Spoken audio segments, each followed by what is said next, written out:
And we are live with another episode of the Black Stitch Hockey Cast.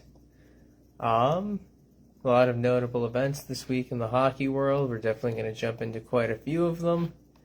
Really wrapping up my attention for today is seeing the Trinity manage to pull out the 3-2 win against Hamilton earlier today, getting them back into the win column as they approach a Tuesday night showdown with Plymouth State, which will be probably the biggest game the rest of the year for at least Plymouth State.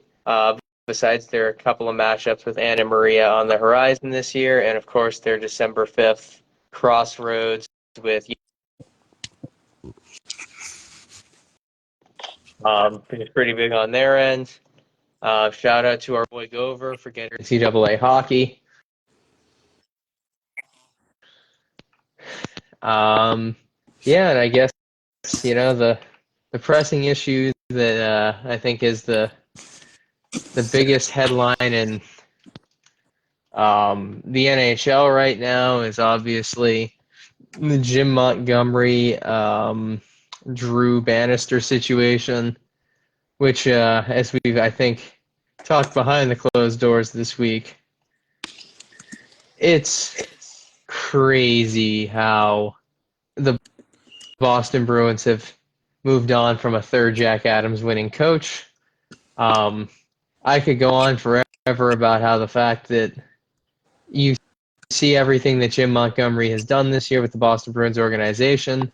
And, this isn't like the Pittsburgh Penguins situation where we look at this and say, yeah, this team clearly needs a new voice in the room. This is more of a, God, this roster is completely fucking devoid of talent, and every attempt to hold anybody accountable on this roster is yielding no results. Not from a lack of effort from the guys in the room, but just the lack of overall fucking talent and roster construction. And Joe Sacco is once again being brought out like a lamb to the slaughter, where he's going to be trotted out with this fucking god-awful roster. And just like his run with Colorado, this is probably going to end in a very unceremonious fashion despite his best efforts, because he's once again being put into a terrible situation by an incompetent leadership group. Yeah, it's like you look at those acquisitions and like the emphasis on like we don't want to be bullied anymore rather than like we want to improve our ability to create breakouts or anything of the sort that will actually give them a level of skill. Like I get it, the overwhelming majority of teams aren't going to be prepared to handle the forecheck that their biggest thorn in their side has presented them in the form of Florida the last few years. But it's just like, can you at least make some sort of effort to have, more than like 1.5 defensemen who are capable of getting the puck out of their own zone, for instance. And, if you're going to add forwards, can you have someone other than David Pastrnak be capable? And of course, with him, like, he seems to be lost in his own like head, just kind of playing like a very like mentally lost game right now and not able to figure things out, which is probably overcomable. But the point being, baseline, he's their best offensive producer, and they didn't give him anyone to supplement him with adequately. And that you have that on top of the fact that for whatever reason we still have a perspective. You look at their bench, and for whatever, like Chris Kelly is in charge of the power play when it should have been be the penalty kill, given his the acumen that he has as a player. Like this is just like I don't know. I can't even call it like a purple patch to have made that move on. It's literally like it's a deflection tactic, if anything. Yeah.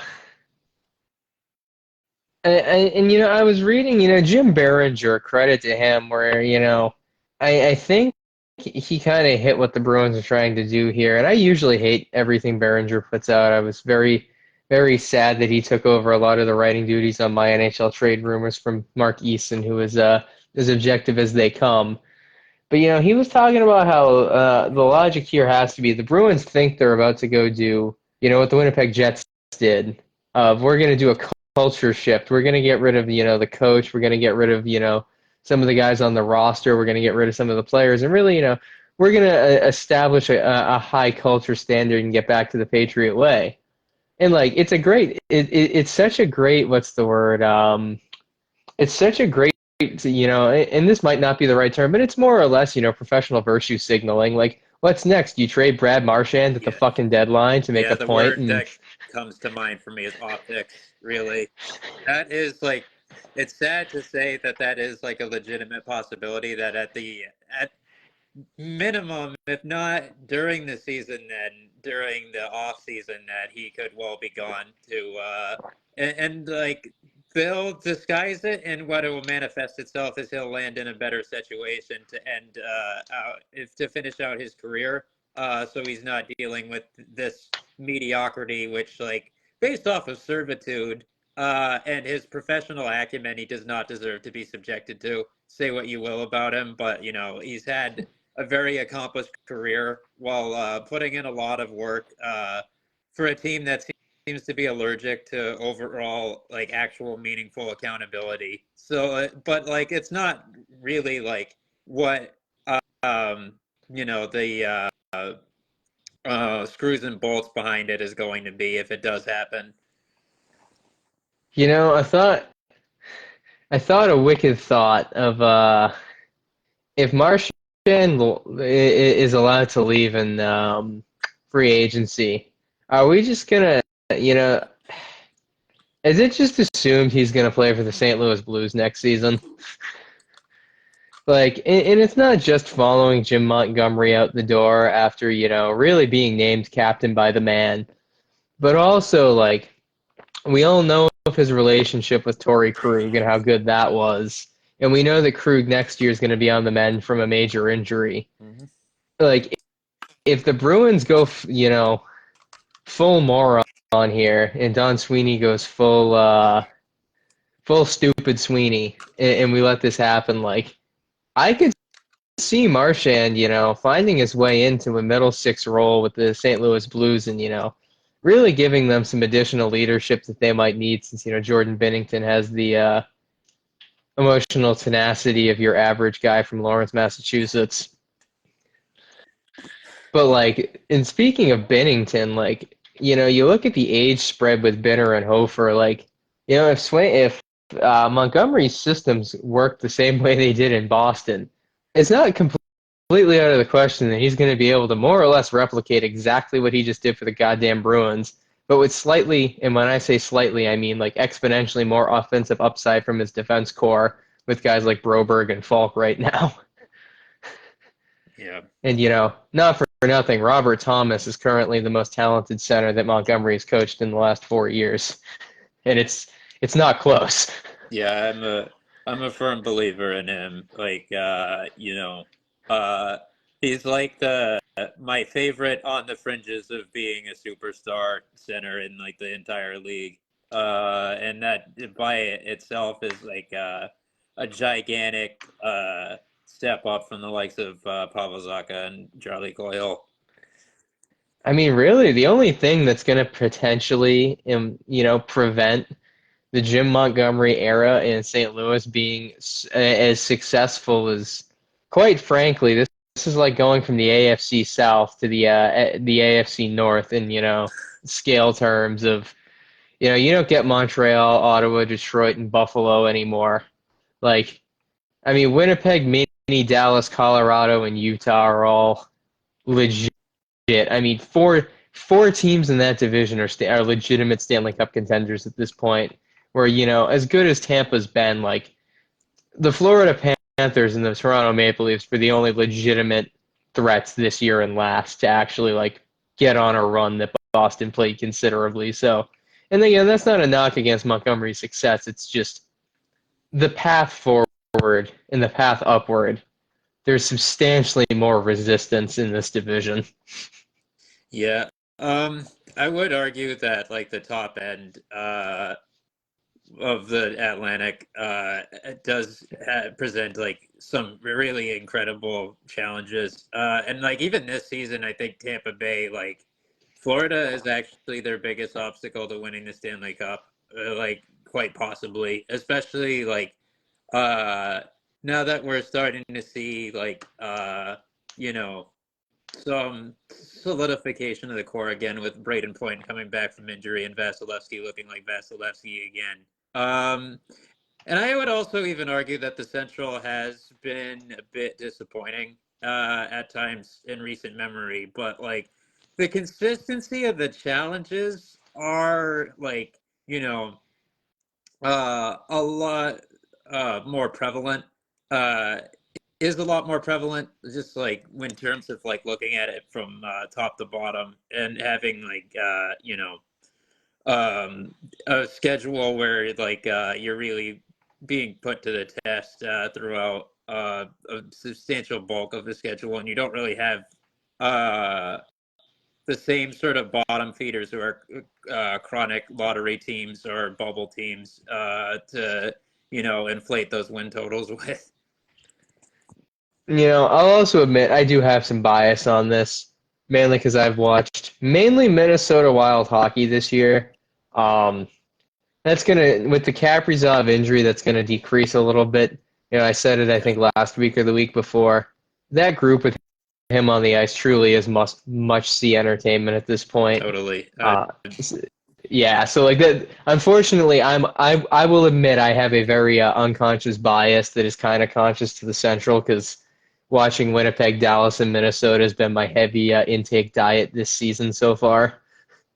Yeah, you're not certainly not missing anything by not watching Nashville. Just like it's actually incredible how Barry Trotz was like the anti-Sweeney in his aggressiveness approach, and it's just not translated to anything.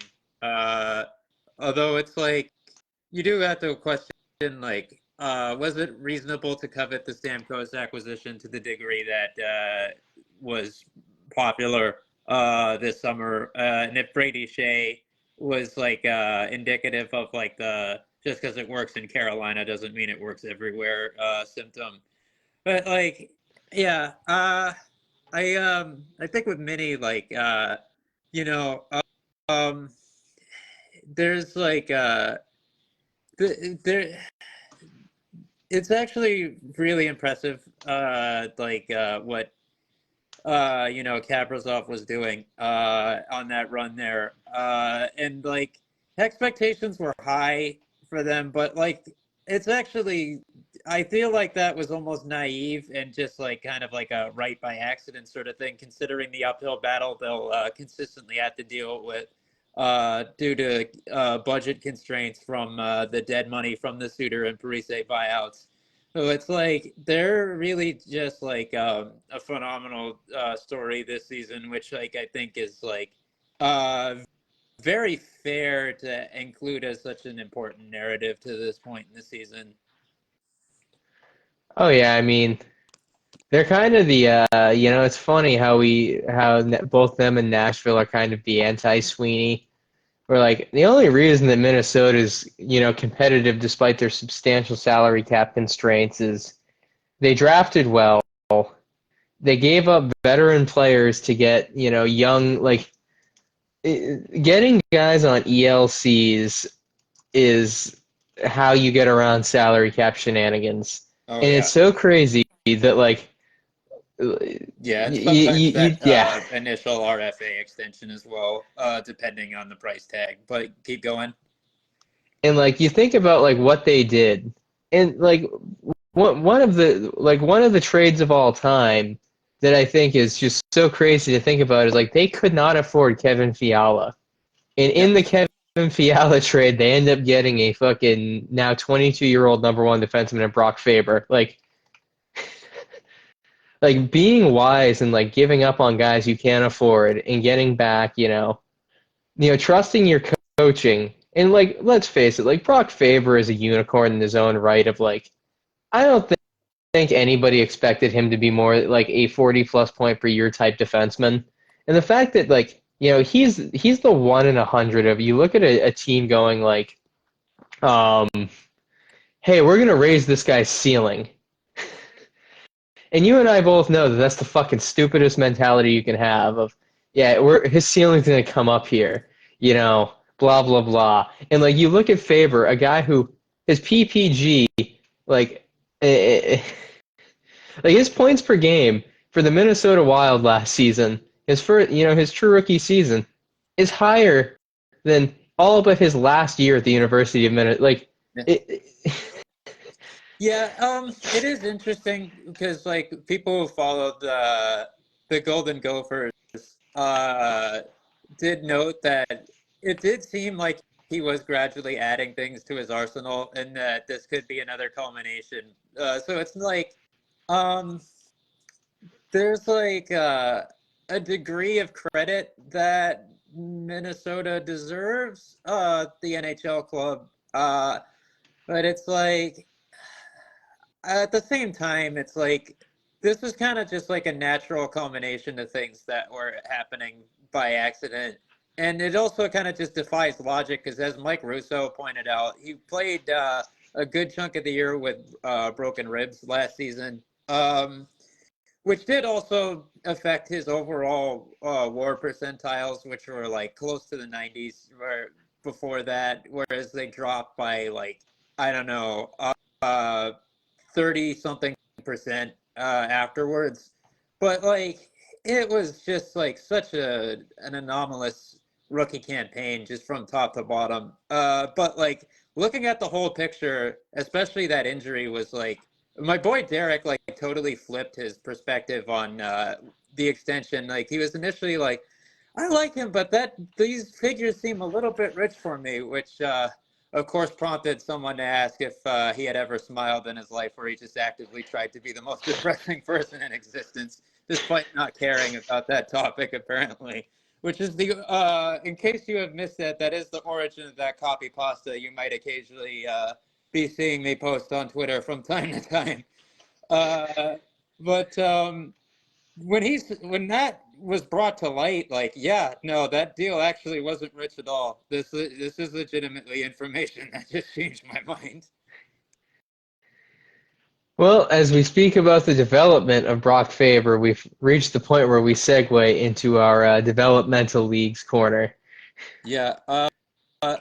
So as the standard, I'll knock out the easy stuff first before getting into the more detailed stuff. So I'll kick things off with CHL trades and transactions. But I will start with the most exciting, like big headline deal of the week, which happened in the WHL. Uh, the Calgary Hitmen acquired Penguins prospect Tanner Howe from the Regina Pats in exchange for Reese Hamilton, Keith Fawcett, and a second round pick and a third round pick in 2027 and 2025, respectively. That deal was being kicked around by the insiders for about 48 hours before it happened, and the details were even more blockbuster in the preliminary phases than they ended up being, but it was still quite a remarkable change in like the power dynamics out in the dub, and I was definitely like pretty intrigued by that. We'll be pretty curious to see how the pieces land and how the chips fall when all is said and done. Obviously, Howe has significant upside, but like Hamilton is also one of my favorite up and coming young D prospects as well. So it's like, you know, for him to be like a piece of one of those typical, like, well, I mean, you see more extreme deals in the seed in this every so often, is like pretty interesting. And I think Regina makes out pretty good in this deal as well, considering the value exchange there. Meanwhile, the Brampton Steelheads had a pretty exciting week. Um, the initially the first headline that jumped out at me was their trade with their Peterborough Petes, in which they acquired forward Chase Lefebvre in exchange for let's see, a conditional 11th round pick in 2028. Uh, Wow. Man, that's like some like trading a high-end wide receiver in the NFL type thing, such as Devontae Adams most recently. Let's see. What else have we got? I don't want to jump into the recent transfer window stuff just yet because that's a lot to unpack. That's for sure. Let's see. Additionally, oh yes. Uh, Brampton the next day announced that they had to go to town with signings due to mounting injuries on their blue line core, signing three defensemen in Jared Harding, Graham McCauley, and Alex Stephen to OHL scholarship and development agreements on Friday. So a nice little calling of the cavalry there. The cavalry there for to address the fact that they're becoming a bit of a hospital ward in that part of the locker room or dressing room, as they often say in this sport, particularly up in Canada. Let's see. The Erie Otters additionally signed 18-year-old free agent forward Callum Hughes to an OHL scholarship and development agreement. The forward started the season with the BCHL's West Kelowna Warriors. More on that whole situation momentarily.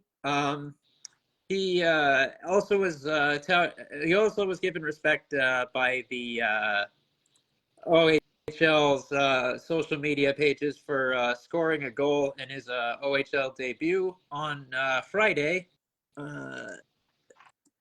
Let's see.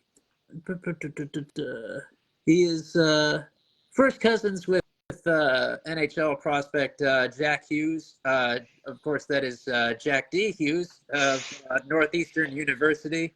Mugiwara. Yeah, I'll never forget that worst generation exchange we had on Twitter all those months ago. Oh, man.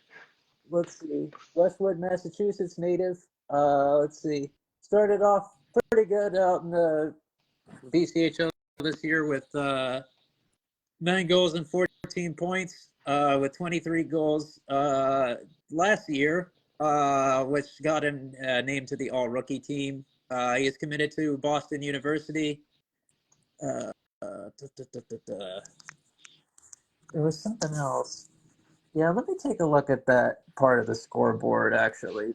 It's getting a little tangential here, but there's some interesting narratives there. Let's see. Gonna kick over to the OHL web domain main page. Let's see. Yeah. What happened? Yep, there we go. That game was a 6-3 win for the Erie Otters over the Sault Ste. Marie Greyhounds. That was a good statement performance by 2025 draft eligible defenseman Matthew Schaefer with 2 goals and a +3 in that game, which earned him first star honors. He definitely hasn't experienced much of a setback, despite having missed a good chunk of the beginning of the season with mono, and having to get back into the swing of things. He is definitely in pursuit of that D1 spot if he doesn't already have it on lock. I want to say he's already matched last year's goal total. And also is close to matching his total points. Let me double check on that. Match the points hasn't quite matched the goals yet. There we go.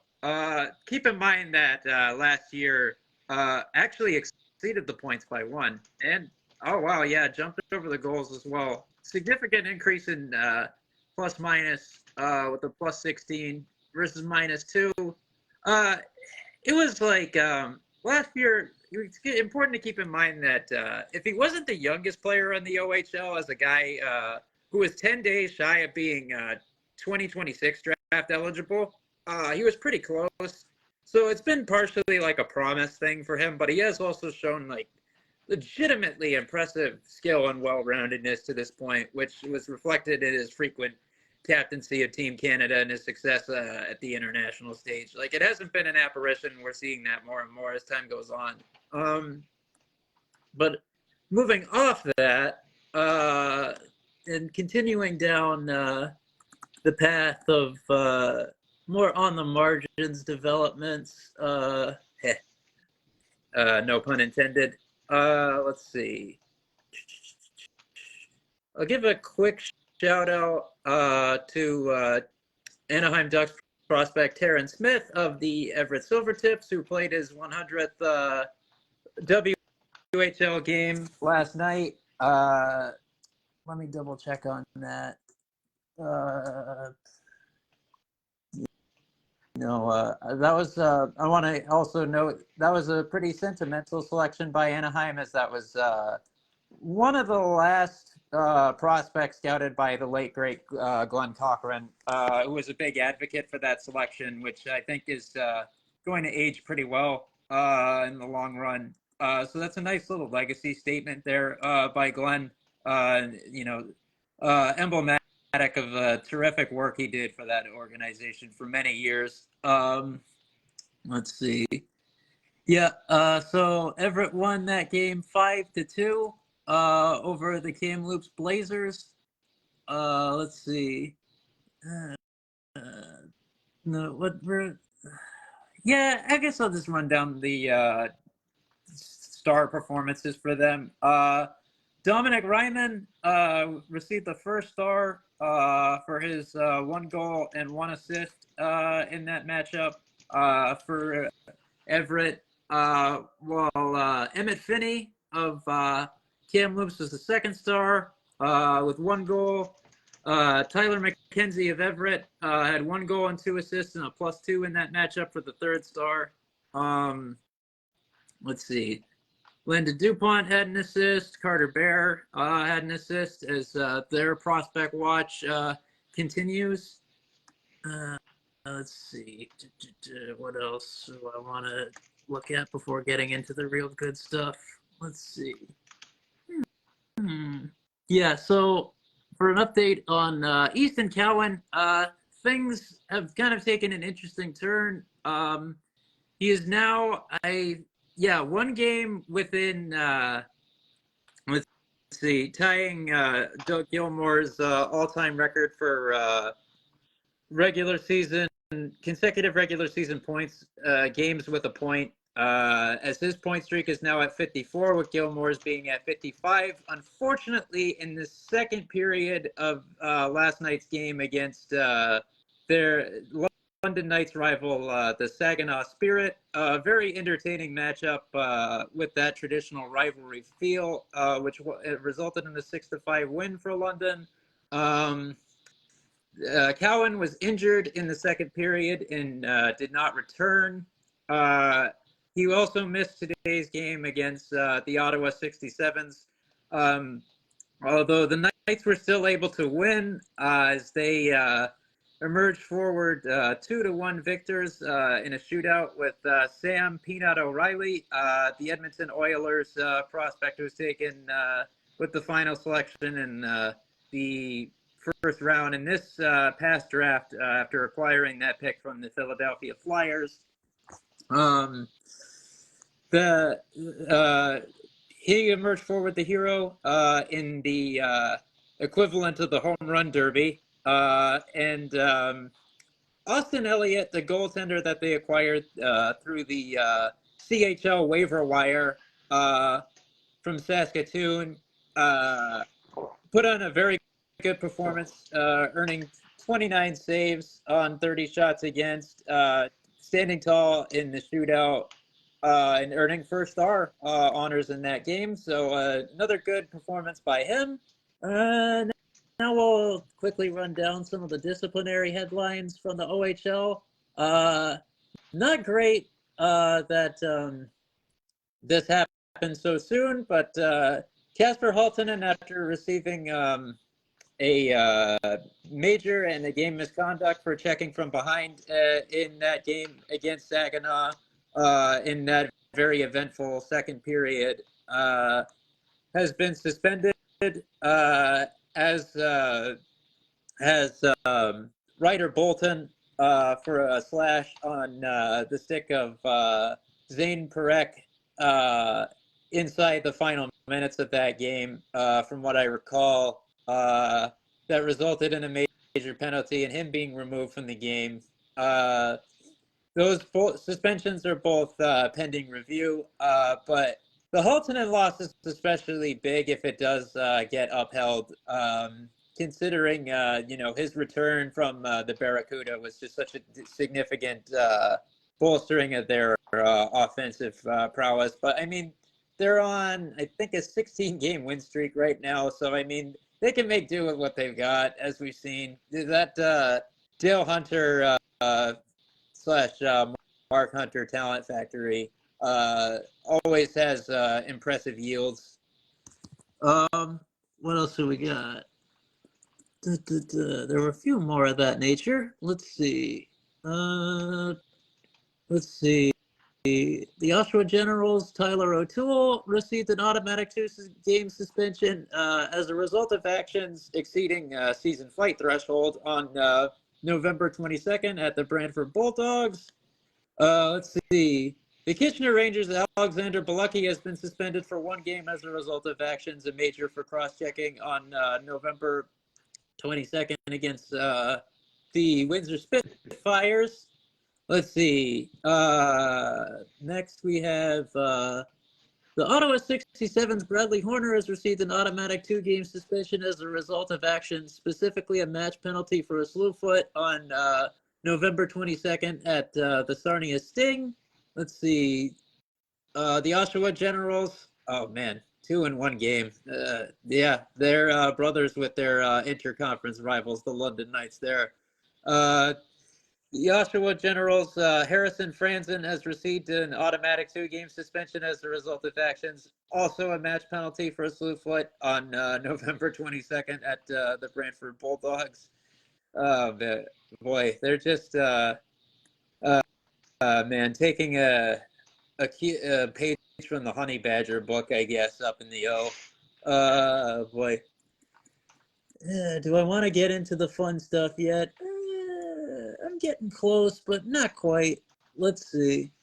Yes, I did miss a trade over in the QMJHL. The St. John Sea Dogs have traded the rights to prospect Kyan Lab to the Sherbrooke Phoenix for a 3rd-round pick in 2026. Oh, nope, it is an accented D. Kyan Labe, my bad. There we go. So there is another little bit of action there. What else do we got? Yeah, we'll dive into the slightly more fun stuff. Let's see. Over in the USHL, after an overtime victory 2 nights ago over the why am I drawing a blank? Yes, the Cedar Rapids Rough Riders, 4-3. The Dubuque Fighting Saints achieved their 500th regular season win in the Tier 1 franchise's history. So that was pretty cool. Their season has been pretty entertaining overall. They've with the Gaudreau tragedy, they definitely started with like a bit of emotional burden and chip on their shoulder, but they played exactly up to par with like something that conducts the healing process as well as it can on the ice, providing some joy. That Friday night across the USHL was quite good. There was a lot of extra hockey played, as was noted by the USHL themselves. The Green Bay Gamblers defeated the US NTDP. More on them in a little bit. 5-4 in overtime. Let's see. The Muskegon Lumberjacks defeated the Sioux Falls Stampede 3-2 in the shootout. Let's see. The Tri-City Storm defeated the Fargo Force 6-5 in OT. There was, of course, the Dubuque Cedar Rapids game as well. Some other score lines that night. The The Des Moines Buccaneers defeated the Chicago Steel 6-3. Let's see. The Madison Capitals defeated the Sioux City Musketeers 7-6 in a gunslinging matchup, which was resolved in overtime. I mean, in regulation time. So a lot of goal scoring condensed into those 60 minutes of action. The Youngstown Phantoms defeated the Omaha Lancers 3-1. The Waterloo Blackhawks defeated the why did my page refresh? Okay. The Lincoln Stars 3-1. Let's see. Let me double check on those 3 stars from that night's action. I had it, and now it's gone. Yes, here we go.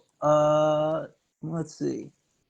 Nolan Rowan of the Tri-City Storm was the first star of that night across the USHL with his natural hat trick and 2 assists in that 6-5 win. Very much a one-man wrecking crew, given the impact he had on that victory, accounting for 5 of their 6 goals in that OT win. Shika Gadziv of the Muskegon Lumberjacks registered 31 saves in the shootout win to get the 2nd star. And Will Zellers of the Green Bay Gamblers had 2 goals and 6 shots on goal in that bit of action to earn the 3rd star. Well-recognized, well-deserved recognition for his success individually and his assistance in the team victory over the NTDP in that matchup. Now let me go back to my main database here. Let's see. Yeah, so now we'll dive into the bigger implication stuff. So we'll kick things off with the USHL's commitment report that they released, for the NCAA. Let's see. In the last 2 weeks, Lyndon Gunderson of Sioux City has announced his commitment to Notre Dame. Let's see. Lyndon Haffel of the USNTDP announced his commitment to Arizona State. Let's see. Another Sioux City commitment, Nikita Klepov, Michigan State, John Stout, Madison, University of Wisconsin commit. Patrick Quinlan of the USNTDP is joining the Fighting Irish, as was announced 5 days ago. Let's see, 349 USHL college commitments are on active rosters at the moment. 82% of USHL players are committed to play college hockey. 85 for the NCHC. Let's see, 84 for Hockey East, 81 for the Big Ten, 52 for ECAC, 42 for the CCHA, and 1 for the AHA. Let's see.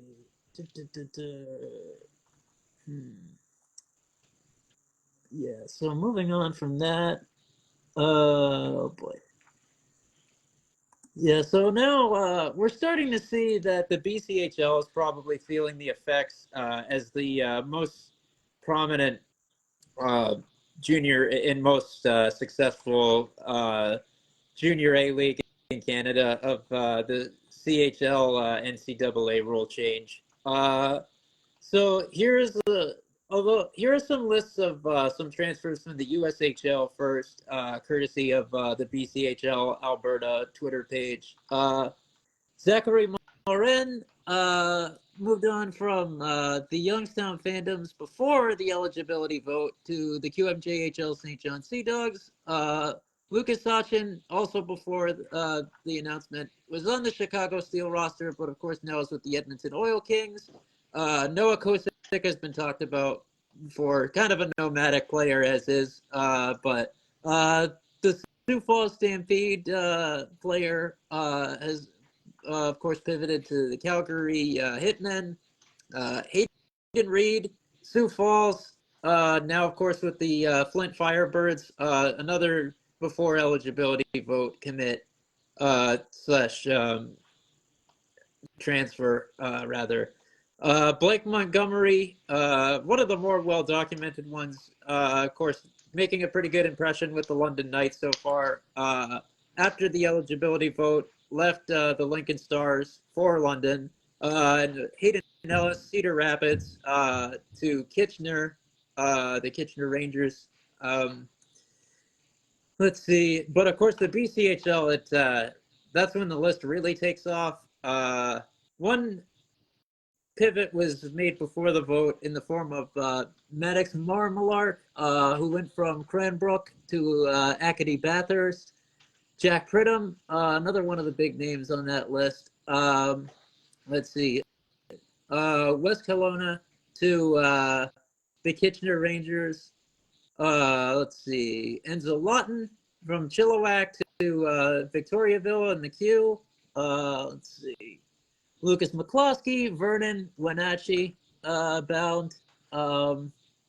Let's see. Oliver Bulow, Chilliwack, Shawnigan in the queue. Sevenberg has departed from Chilliwack as well to the Tri-City Americans in the WHL. Robin Benoit, Sherwood Park, departed for the Sherbrooke Phoenix. Owen Brisson, Chilliwack, went to the Shawnigan Cataracts in the QMJHL. Lyndon Barrett, Coachan, departed for Calgary.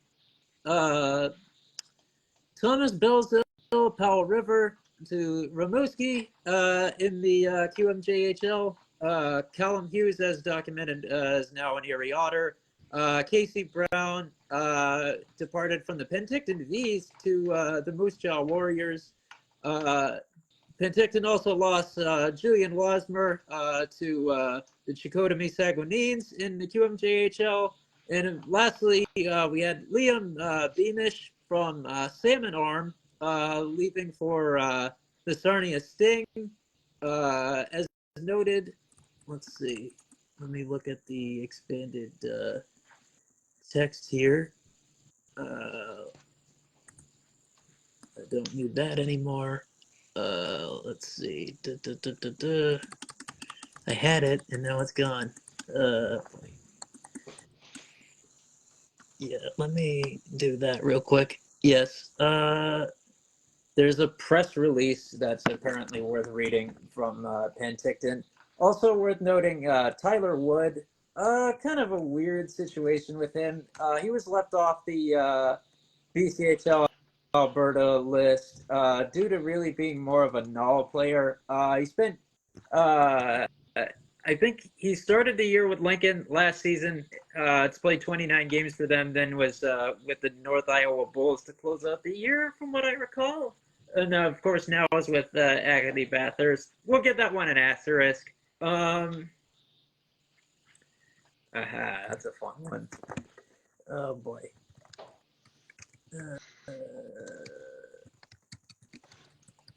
Let's see if I can find it here. Maybe it's on their Twitter page.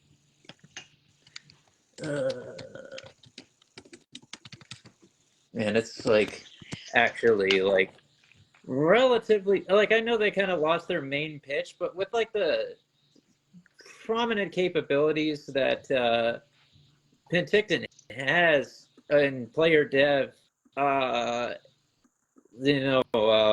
kind of was a little surprised that they're kind of bearing the brunt of this as well. But I guess, I don't know, is the CHL just more of a sure thing or what? Let's see.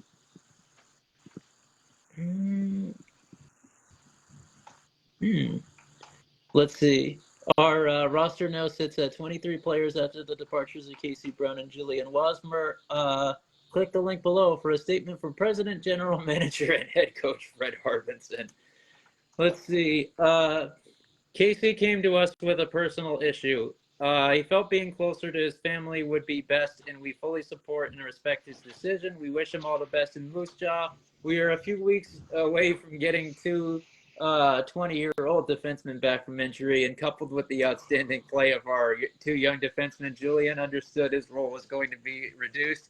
He looked for an opportunity with another team rather than compete for a more favorable spot on our roster.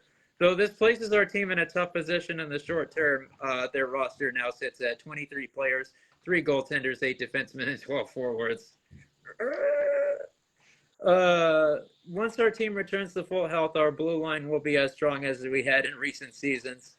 Yeah, I can see why that was described as on brand. Oh boy, let's see. I am making significant progress here. This was the most pressing stuff. It's just there's been so many changes in the environment. Like it's not just with this rule change; it's things that have happened in tandem with it, and just like how the footprint for junior hockey is also expanding in out of like other desires besides just that, but also in tandem with the changing zeitgeist with that ruling by the D1 Council of the NCAA. There's also a team abyss situation. Labe can be removed from that list, I think. Yeah, just I guess based off of that trade. But as of a few days ago, it's actually interesting seeing that some of these guys were, I believe, not to be on anyone's roster of BCHL Alberta has it right. Yeah, let's see. Rudy Guimond, Kyan Labe, Brendan Dunphy, and Julian Westmer were kind of like question mark situations. There's an interesting assessment on that the admin of that page provided as well. Let's see. Not saying it won't eventually happen. This was on in tandem with a statement from Steve Ewan of the Vancouver Province and Sun sports reporter. Quite good at his job, I'd say. Pretty good keeping up with developments out in Western Canada. Hearing from a source that Hockey Canada has reinstated 31 players from non-sanctioned hockey since October. Assume large percentage are from BCHL. Can't get it from total on how many left since NCAA scholarship change, but league governors meet this week about it. Yeah, there were a couple of emergency meetings. The BCHL held one, as well as the USHL, who met in Plymouth. To quickly address and kind of develop a plan how they're going to handle like the changing landscape. But this was the opinion that BCHL Alberta, fantastic account, had to say on that topic. Not saying it won't happen eventually, but we are currently a long ways from reconciling the number of applicants with the number of kids landing on teams. Applying for reinstatement must not require having a sponsoring team because it looks like a lot of kids applied without having a set destination. So that's an interesting thing to keep in mind. It definitely, I do feel like, aside from the fact that there are stopgaps as is, I feel like there is going to be like kind of like a stoppage in the flow. It's not going to be this intense to where this is like an immediate backbreaker for these leagues. It's just gonna like they're gonna have to figure out a way to stay competitive. On a similar topic to what I noted before, Elliot Friedman, as posted by a Peterborough Pete's updates page, reported that the OHL is aggressively pursuing league expansion, and it could happen as soon as next season. He states it could be more than 2 teams added to the league and potentially franchises already in the USHL. A couple of sources I recall pointing out that Muskegon and Youngstown had that conversation with the O before the league season even started, and well before this decision was made, possibly sensing that with the mounting lawsuits before that decision, that the wind could blow in that direction. So that's possibly the rationale there. It's another interesting development and potential CHL expansion to go in tandem with the Q possibly expanding back into New England. What else do we got? We're almost done. Yeah, let's see. Yeah, Casey Brown, Jeff Merrick, shout out to him for reporting that USA Hockey, USHL, and NOL meeting that occurred in Plymouth, Michigan, particularly. Yeah, Lyndon Burnett, let's see, apparently had that prepped as well. I think with that, obviously, just one of the many BCHL commitments and scholarship and development agreement signings in the CHL, with him being Calgary bound, as noted before. But Burrett, my bad. I think I've probably vastly underestimated how rapidly that situation was going to develop. Yeah, Board of Governors meeting, BCHL, yada yada yada. Let's see.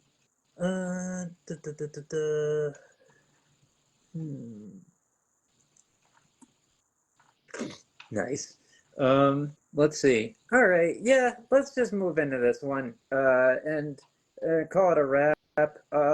Let's see. So as has been talked about a bit, we are knocking on the door of the CHL USA Prospects Challenge, billed as the best first year 2025 draft eligible prospects from the CHL's member leagues, taking on the US NTDP U18 squad.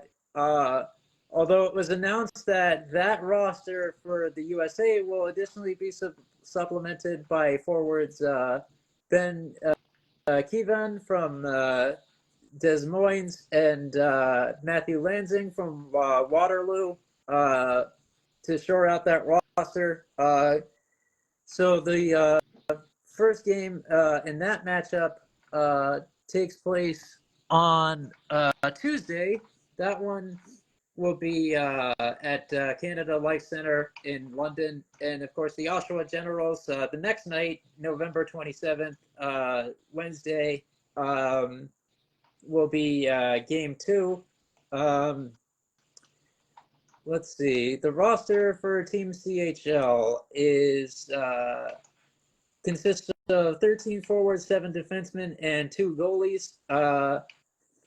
The forward core consists of Carter Bear of the Everett Silvertips, Justin Carbonneau of the Blondeville Brand Armada, Braden Coutts of the Seattle Thunderbirds, Caleb Desnoyers of the Moncton Wildcats, Benjamin Kindle of the Calgary Hitmen, Lyndon Lakovich of the Moose Jaw Warriors, Brady Martin of the Sault Ste. Marie Greyhounds, Porter Martone, also known as Matthew Kachuk's Respawn, quite possibly, of the Brampton Steelheads, Michael Mesa of the Saginaw Spirit, shout out to the exceptional player status recipient, who's on quite a tear this season with both a goal and an assist per game, therefore bringing his PPG to 2 after 23 games. Jake O'Brien of the Brantford Bulldogs, Cole Resney of the Victoria Royals, Cameron Schmidt of the Vancouver Giants, and Malcolm Spence of the Erie Otters. Roger McQueen of the Brandon Wheat Kings was supposed to participate, but due to his long-term injury, he will not be able to make it. Kashawn Aitchison of the Barrie Colts kicks things off on the blue line. Then, of course, there's Quinn Bouchane of the Guelph Storm, Blake Fiddler, U.S.-born defenseman for the Edmonton Oil Kings. Good showcase by him at the Hlinka Gretzky. Was definitely pretty impressed by him. I don't know if I'm as hyped on him as others, but never mind. Reese Hamilton, of course, that recent trade chip over in the Dub, who now is with the Regina Pats. Cameron Reed of the Kitchener Rangers, Matthew Schaefer of the Erie Otters, of course, and another touted defensive prospect from this class, Jackson Smith, who has the other really good case for D1 of the Tri-City Americans. The goaltenders are Jack Ivankovich of the Brampton Steelheads and Joshua Ravensbergen of the Prince George Cougars. The general manager of this team is Dave Brown of the Erie Otters. The head coach is Chris Mallett of the Kelowna Rockets, the very accomplished head coach, definitely deserving of the gig. Gordy Dwyer of the Ekiti Bathurst Titan, and Ryan Ulahan of the North Bay Battalion make up the assistant coaches. This is not the strongest USNTDP squad that we've seen, but I think the action will be deserving of that USA-Canada rivalry billing. So I'm pretty excited for those couple of games. I'll be watching them both, and I will have an article on both as they occur, kind of putting in those night shifts like I did for every day of action for the Hlinka Gretzky Cup. And at long last, that wraps up our Dev League headlines and yet another exciting week in that rapidly changing environment throughout North America. Although I will also give a quick shout out to ASU for their upset of the University of Denver, which snapped their, I believe, 29-game winning streak. So much credit to the Sun Devils there. And yeah, that wraps it up. Excellent. I'm going to make a couple quick content notes before I move to our big finish. Nothing against our viewers at home, but for those who are watching my current content schedule, I'll be doing about 70 to 80 hours of my day job. I just logged 72 this coming week. So sleep is very rare, but out of love for you boys and girls, I'm still on here on Sunday nights. In that route, I know that there's probably a few people wondering where an MCLA article is. Quite frankly, in the balance between MASCAC hockey at times being borderline unwatchable, and also the fact that it's a lot easier to rip apart large swaths of conference games like the LEC. I probably won't have any MCLA content out until likely Q1 after their return against Assumption in the beginning of January. Simply due to the fact that I will actively be working during quite literally every game the rest of the year for them. Having said that, I still will be paying attention and tapped into the team, but it is more likely I'll be able to continue to contribute my more broad net Division III recap work for the rest of 2024 solely out of the amount of time that goes into it. Those officials really aren't helping things either. No, man. 21 penalty calls in the Thursday night game between UMass Dartmouth and Fitchburg State is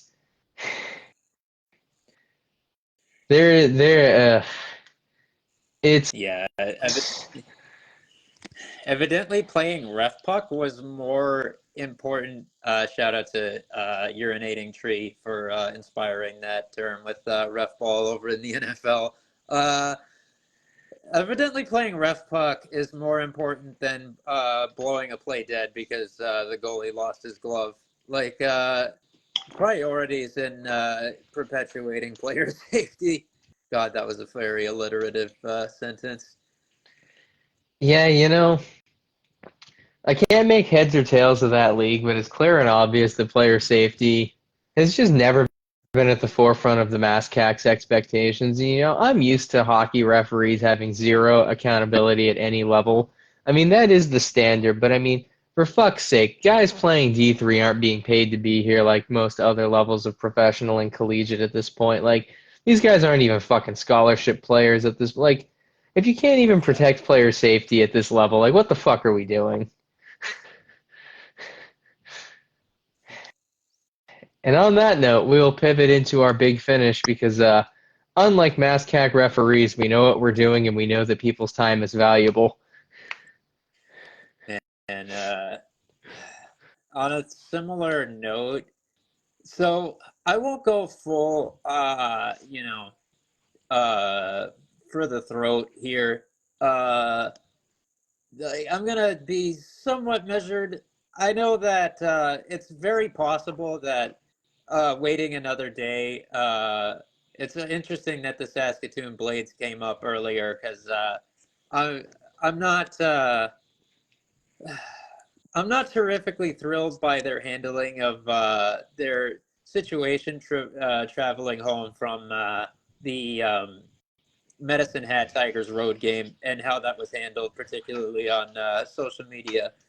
Like, I'm not going to pretend that I know for sure that um, waiting another day would have been safer. Evidently, based off of how they described the course of events, the conditions were worse the night before. But, like, I don't know how you're going to make a post grandstanding about how you're committed to bringing your players home safely as an organization in an elite hockey league by posting a video where you can clearly see that they're in whiteout conditions that get worse every time a semi truck drives by. Like, this was visible on camera. And, like, I really got to give shout outs again to BCHL Alberta for pointing this out and really illuminating how, like, much of a bad look at minimum. I won't go as far as saying it was reckless endangerment because I'm not going to pretend I know that it hit that legal threshold based off of a video that was relatively short. But I was just like, you cannot pretend that you were doing like the best interest in protecting these junior players as a high-end organization by posting a video that looks like that. And it's just like, it's honestly pretty tone deaf as well, because you got to consider that this team plays in the same province as both the Swift Current Broncos, who lost 4 of their players in a bus accident in 1986, which claimed the lives of 4 players, as noted, including Lindy Ruff's brother, for instance, and also included some notable survivors, among them Joe Sakic and, of course, Sheldon Kennedy, as part of the nightmare Graham James years, which, of course, included, on top of that, their healing process being derailed by an abusive coach in what was quite possibly the most nightmarish chapter in the entire history of the CHL, as well as the Humboldt Broncos. That was, of course, a very high fatality count incident, which, of course, inspired the Six Out for the Boys movement. And that's even more recent. We're talking 2018. It's just like, I'm not going to say that these are it's like the exact same circumstances, but it's just like, how does this look optically as a team in that same province of Saskatchewan to be presenting something like this as something that's commendable or anything of the sort? Like, it's just like, I'm not making that post as a social media manager if nothing else. Like, is it possible that this was the best option in a terrible situation? It is, but like, I am not at minimum presenting it in the manner that it was done. Yeah. Yeah. Bad optics are bad optics are bad optics. Speaking of an organization that is notorious for bad optics, wanted to put a nice shout out to potentially end here on a less emphatic and serious note. Very, very excited to see Mae Batherson signing with the Minnesota Frost out of the draft. I'm a big Mae Batherson fan. It was nice to see her brother very excited following Suns practice about his sister signing a professional deal and making it out of training camp after being a late round pick by the Frost. As everybody knows, I thought Batherson should have been selected a hell of a lot fucking higher than the 7th round based on her NHL, or what I'm going to call PWHL is literally one of the most prolific fucking OFDs in women's college hockey this season. But, I'm just excited to see the Frost finally made a good personnel decision on their blue line this year. Yeah, I had similar sentiments when looking at that signing. Let me give, well, to really end it on a high note, and just provide some nice on ice narratives. I got the Oshawa Generals versus Sudbury Wolves game going on in the O. That game is in the third period. Oshawa currently leads 3-1. Let's see. Colby Barlow had the first goal in that matchup, assisted by Luke Torrance and Callum Ritchie. Ritchie had another assist, that one being a primary on Luca Morelli's goal to grow the lead to 2-1, with Luke Torrance getting the secondary that time around. And Owen Griffin has gotten on the board with Beckett Seneca having the assist on that one. That was just like, as one broadcaster put it, like a whole season's worth of highlights in one really good period of hockey by the Gens. Oh, of course, Quentin Musty, who's D+2, is not quite off to the start that the San Jose Sharks prospect quite wanted after that little standoff he had where he wasn't initially reporting to the team. He got on the board, maybe we'll see something. That's his 8th goal of the year. He's got 21 points in 12 games overall. Not quite the bump up that you're looking for after a 102-53 performance. In fact, he's not performing at his PPG pace from last year, but maybe we'll see that form really go on. I have seen him have some cardio games recently, so I'm like, as time goes on, he's kind of growing off me as like a later first round selection that I was initially quite high on, and San Jose might see as like a selection that they were validated in taking. Better than some other later first round picks, considering that there were some selections that left some value on the board in that stage, which of course, because we saw that early in the first round in 2023 as well. But it's just like we gotta hope as a Wolves or Sharks fan, or both, if you have the most random assortment of fandoms. I don't know. I don't judge. I'm a Victoria Royals fan on the Eastern Seaboard of the United States, so whatever. You kind of over hoping you see a little bit more from him, so maybe hopefully this starts to unlock something. But yeah. But yeah, I've been entertained by the on ice action recently in these dev leagues, and very intrigued by these off ice developments. Like, it actually might be the most interesting time to track the landscape of junior hockey that there's ever been since the schism, which wasn't always a thing. This article won't be coming out for quite some time because I want to set the table with it properly when it comes out. But I do have something historical and on the back burner. Interestingly enough, current Vegas Golden Knights general manager Kelly McCrimmon actually played in the WHL before playing for the University of Michigan. So this pathway actually does have a precedent.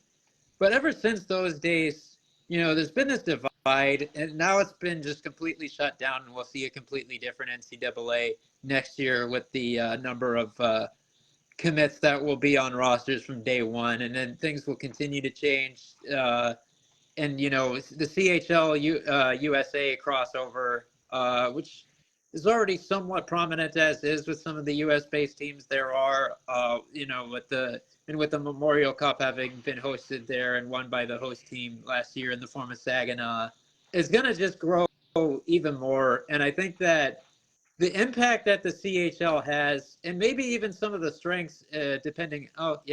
Sudbury just scored on the power play to make it 3-2.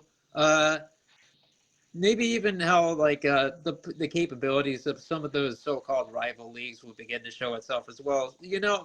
And I expect that we won't see this bombardment all the time in the coming weeks, but there'll still be some interesting things going on that provide me plenty to talk about, probably some stuff to write about as well.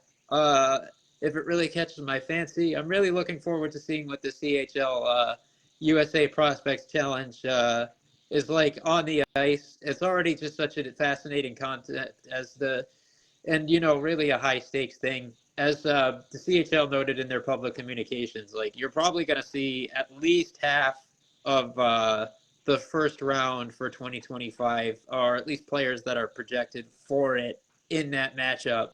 So it's going to be some really good stuff, and it's going to be a fascinating zeitgeist to observe overall. And I look forward to sharing it with our viewers / listeners and readers. So thank you, everybody, to everyone who's supported what our product has looked like in recent times. Thank you to everyone who's tuned in tonight. Thank you to everyone who's checking us out on Spotify and YouTube when this goes up on those platforms. I'll see you in written form a few times this week, and we'll see you again on the pod next weekend as well. And I look forward to, this next round of content. So take care, everybody. Have a great night.